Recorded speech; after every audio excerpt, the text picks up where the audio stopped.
3.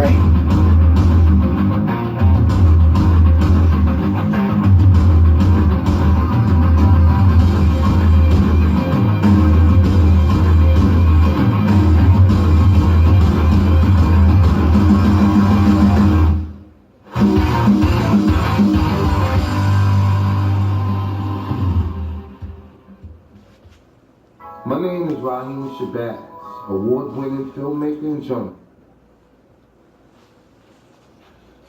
All right, love.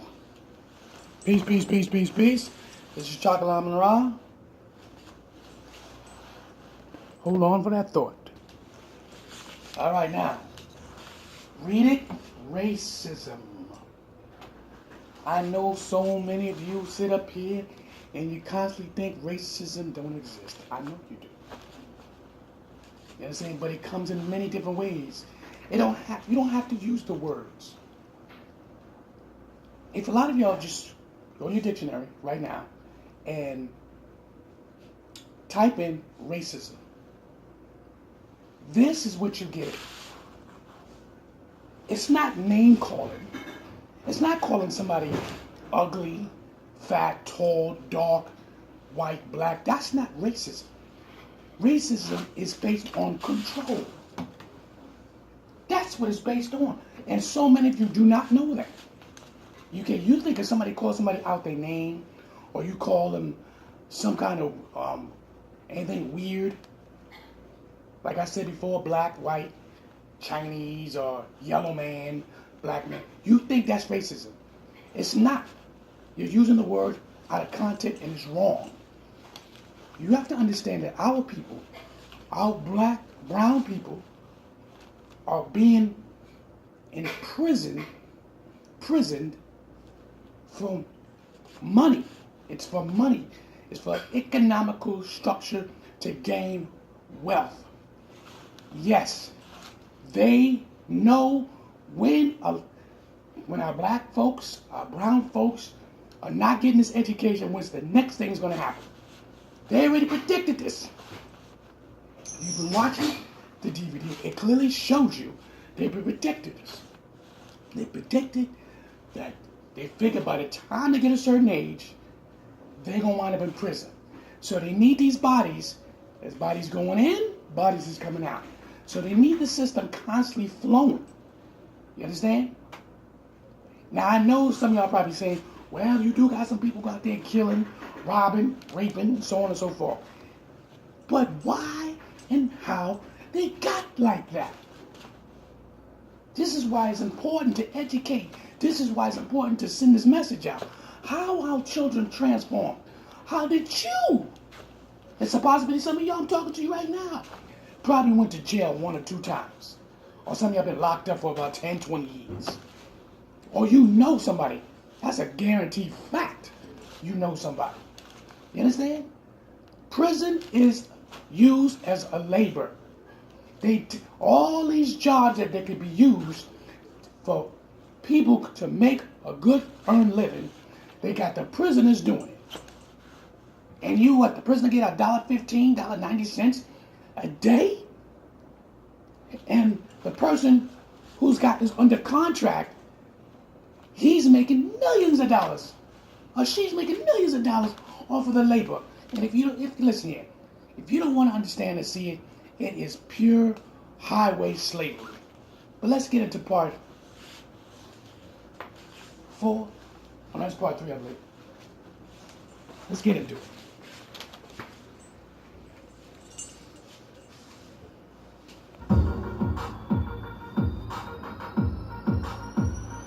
What we have to understand is, yes, slavery is buoyed by racism.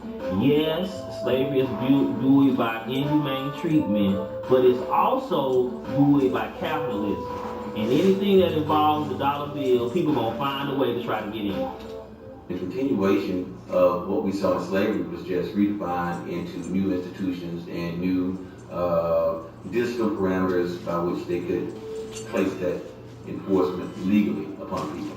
When we look at the history of public education in America, Thomas Jefferson, who gave one of the first rationales for public education, he said that there should be 2 tracks. those who should serve the society, and those who would lead the society. That's where tracking comes from. Tracking is about choosing, selecting, handpicking those children who are going to be a part of the American social order and those who are simply going to serve it. The state controls the school system and the state controls the prison system. Both of those institutions are controlled by the state. I would argue that they are not two separate institutions, but one. We have a public school incarceration system that takes the children from school into jail. And we also know statistically that only 1 out of every 4 black boys will get a high school diploma in his lifetime. We also know only 3 out of every 100 black baby boys born will ever see the inside of a college. In order to destroy the black male, you have to miseducate him. If you don't miseducate, it's going to be difficult to do anything else, because miseducation is the foundational system that must be sure to be successful in order for the black boy to be psychiatrically medicated, to be juvenile incarcerated, to end up psychologically frustrated, hanging out on a corner, hopeless, which ultimately leads to his premature extermination. 1 out of every 4 black boys dead by the age of 35. And if schools are no longer preparing black children for work, what is their function? And I would argue, based on my work, my research, and my actual experience working in schools and prisons, that the primary function of public education in the black community is to provide the women for a life of poverty and to prepare the boys for a life of prison. I believe teachers should be some of the highest paid people in the world, but I do not believe they should just get paid because they're teachers. I think they should become, I think they should be tested. And if they're not doing their job, they need to be kicked out of school. I don't believe in just paying a person because they're a teacher. I have teachers I know that are basically incompetent. You know, like my students, they can't do square roots by hand or solve a linear equation or identify a direct object in a sense. They are basically just as bad as students that they're teaching. How do you miseducate somebody in kindergarten? How do you miseducate somebody in the 1st or 2nd grade? Those are the easiest grades to teach. They are the grades when children are the most hungry to learn. But guess what? When you know that you have a program, a plan, a design to make sure black men are totally relegated to the lowest rung of society, then the miseducation must begin as soon as you can get your hands on that child. The schools are a microcosm of society. 3rd grade is when reality is starting to set in. 3rd grade is when you realize your dad just doesn't smell funny, he's an alcoholic. 3rd grade is when you realize that this guy that's my mom's friend is not just my mom's friend, he's sleeping with my mom. You know, it's about that age, about 8 years old, when you start really coming to grips with the way things are. You start being able to figure things out. So that's when the myth of education unravels. It's that age when you start saying, well, you know, I'm going to start looking at reality. And unless you have educators that can really give people reality and teach a reality-based curriculum, you're going to have a lot of kids not interested in school anymore. In most schools in the States, you have to, in the public schools, you have to say the Pledge of Allegiance to the flag daily. And the schooling I received as a little girl, we said the Pledge of Allegiance to the red, black, and green flag. It was the Institute of Positive Education, New Concept Development Center in Chicago, Illinois, founded by Hakeem Al-Abusi. We also received ancient Kemetic prayers that we would say on a daily. Ankwasaneb, Wajajed, Ketnebet, Neferet, Mireje. And that means, may we have all life, all power, all prosperity, all stability, and all good things like the sun forever. It was implemented who we were and where we came from in our curriculum. So there was no guessing to how powerful we were before we actually hit the real world. The United States of America has always had a vendetta out for the black man. We've had to teach our boys how to behave in public and how to respond when approached by a certain authority figure. We need to teach our children where they come from before slavery. We need to teach them about the ancient Kushites and the ancient Kemetic people. We need to let them know who they are and the power that they hold.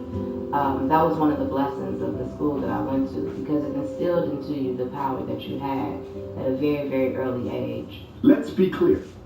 Black boys love education as much as white boys. Black girls love education as much as white girls. The problem is that the black boy's education is being given to him by way of a middle-class white female. The problem with the education system is that black boys are being taught by middle-class white women who are not natural stakeholders in the success of those children. In my opinion, it should be a crime for someone of another race to teach a child from another race. How can someone who belongs to the race of oppressors successfully educate a child who belongs to the race of the oppressed? It is a conflict of interest. If I belong to the oppressor group, then naturally I want to keep the oppressed in their place. So as a member of the oppressor group, coming into the community of the oppressed and being given the responsibility of teaching them is a conflict of interest. It goes against my interests as a person. It goes against my values as a European. It goes against my natural desire to stay in control. And the miseducation of black children is about keeping them powerless and keeping white folk in control. You will never ever see an oppressor group properly educate the oppressed group. It doesn't make any sense. When you look at an education that you can get from a black male versus the education you can get from an old white woman, our kids need to be, educated a lot different than any other kids. And when you have a strong black male, telling you that you were once queens and kings and that you were great, that you were great people, that helps one's psyche to understand that, they are more than what they see on TV or more than what they see in the newspaper. So, when you have an African-centric school, teaching our kids and it's a black male role model doing that, I think it makes a hell of a difference. See, I remember third grade. I remember Miss Everett. I remember I didn't like her. I remember how bad she treated us boys. I had a mama that stayed coming up to my school. I got promoted while 4 of my partners got held back.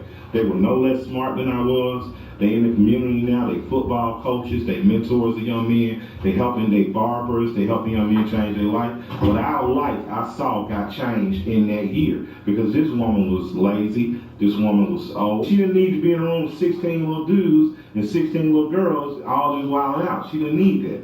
So, had I had a male teacher, had I had a younger teacher, it probably would have been a whole different experience. When I was in 4th grade, I had a white teacher and I couldn't relate to her because she was a different race. But now I'm in the 5th grade and I can relate to all of my teachers because they're African American and I feel like they're family members. My career goal is to become a paleontologist, and paleontologists are scientists that discover extinct animal bones and analyze them to know what type of dinosaur they are and what their names are, so that when people see them in museum exhibits, they know what to call them. And people are trained to fear black boys. And how you gonna properly? It's like you can't train pit bulls if you're scared of them. You can't train a poodle if you're scared of them. You can't train a Shar-Pei if you're scared of them. So you got these teachers that are not men, oftentimes that are not African American, trying to teach this group of kids that need to be taught by people who look like them. They need to be taught by people who walk like them, who talk like them. So, my thing would be, if I was someone in government right now and I was trying to start an educational initiative, what I would do was pay black men in historically black colleges and universities, pay their full tuition if they agree to teach their first 10 years out.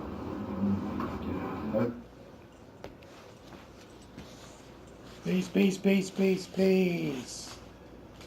All right. I really hope y'all got it on this one here. You see, listen here. It is important, it's very important to realize how the system works. It's really important to break down the system and to be able to understand the factors of imprisonment. You understand how it starts from elementary, even nursery, and then it rises up to adulthood. Understand, but we need to teach our children who they are, where they come from. I am Chocolate AMUN-RA, and I'm sending the message.